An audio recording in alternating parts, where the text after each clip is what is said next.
They say the coffee in Austin is strong, but nothing could match the surge of disbelief and fury that hit me that Saturday morning.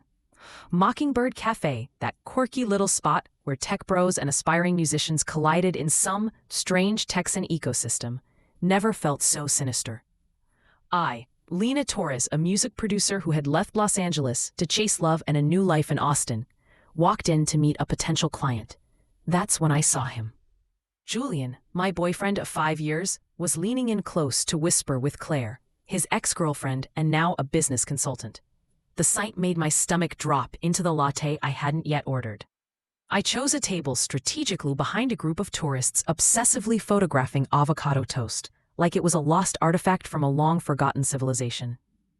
The irony? I had come to discuss producing a breakthrough album, only to stumble into the destruction of my personal life. "She just doesn't get it, Lena," Julian said, sliding his foot casually over Claire's leg under the table. "Her vision is too narrow." Too narrow? I had sacrificed my thriving LA career to support him, invested my savings, my contacts, my trust in his so-called vision. And here he was, planning a life with her, while I thought we were building ours together.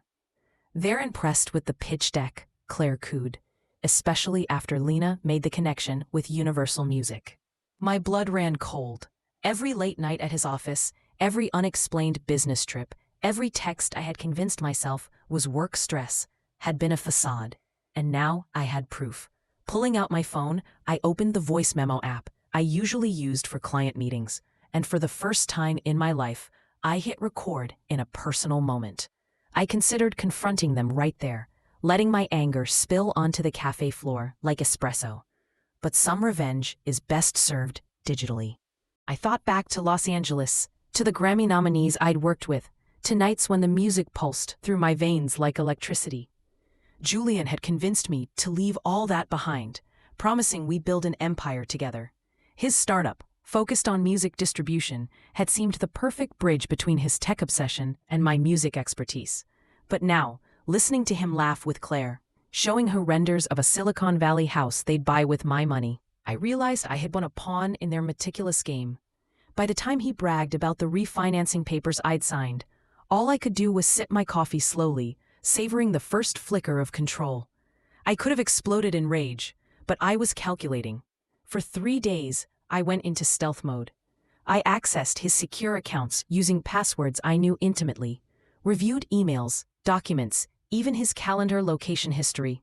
Every lie, every meeting masked as strategic planning, turned into a breadcrumb trail of deceit. I called my college friend, Sophia Reyes, now a corporate attorney specializing in startup fraud. "Lena, he's using your connections, your money and your work to secure venture capital," she said, disbelief coding each word. "And you have recordings?" "Every word." Sophia chuckled softly. "You've basically handed me a nuclear option." By Thursday, court orders froze Julian's company assets and prevented any structural changes without approval.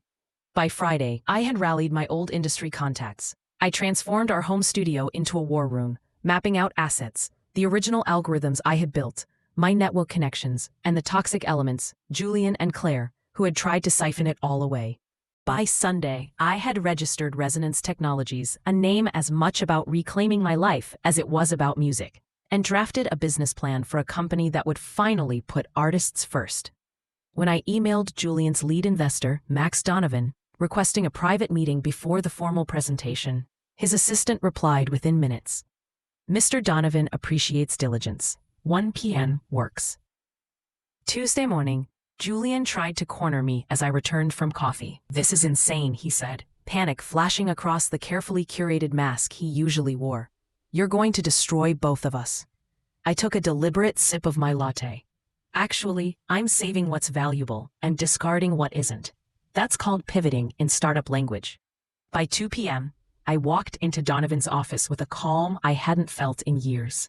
I laid out my evidence, played the recordings, and presented documents proving falsified signatures and intellectual property theft. Julian and Claire arrived shortly after, their faces confident, then horrified, when they realized I had beaten them to the room. How? Julian stammered. "Max, you should hear this before investing," I said, letting the app play. For 7 minutes, their plan unraveled audibly in the boardroom. Donovan's eyes widened with comprehension and a hint of suppressed amusement. "What exactly do you want, Lena?" Julian asked, voice low. I smiled.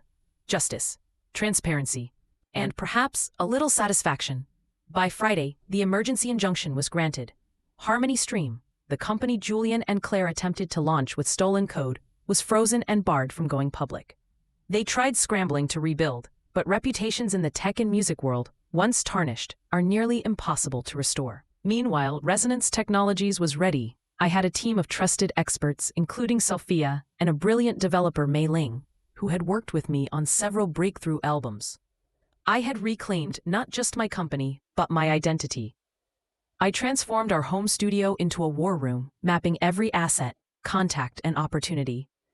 Every line of code I had ever written was secure. Every investor aware of Julian's treachery was now ready to support me. On Wednesday morning, I stepped into Donovan's office with Mei Ling at my side. I wasn't Lena Torres anymore. I was Lena Barrett, reclaiming my name, my company, and my life. We presented Resonance Technologies, detailing transparent artist compensation, blockchain-tracked distribution, and direct fan engagement. Donovan's smile grew as the pitch unfolded flawlessly. Then the final twist. On his phone, Donovan revealed a headline. Harmony Stream implodes amid legal disputes. Assets frozen. Julian and Claire had walked into the trap we had set. I let a small smile escape, satisfaction mixed with the chilling thrill of watching justice unfold. "Why didn't you invest in them?" Mei Ling asked, confused but impressed. "They failed the integrity test," Donovan said. "Twice. Within hours, all agreements were signed." My team celebrated at a rooftop bar, the Austin skyline glowing as golden sunlight faded into the chill blue of evening. I toasted to the irony, the lesson, and the vindication. Over the next year, Resonance Technologies grew.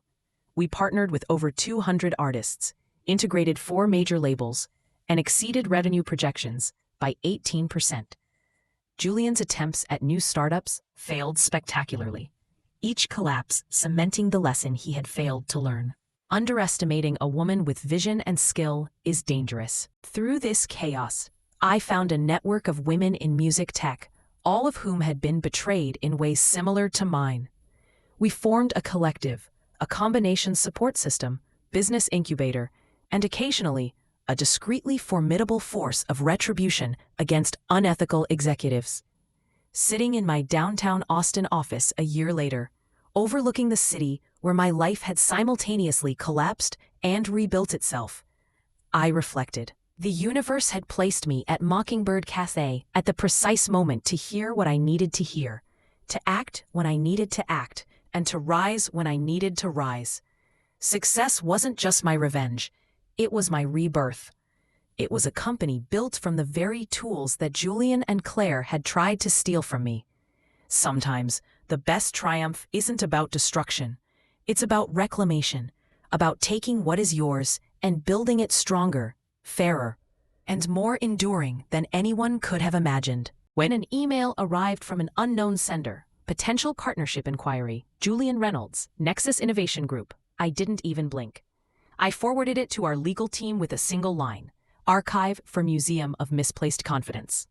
And just like that, I raised my glass of champagne to the sun setting over Austin, feeling the chill thrill of satisfaction that only comes when betrayal is met with skill, patience, and unrelenting power.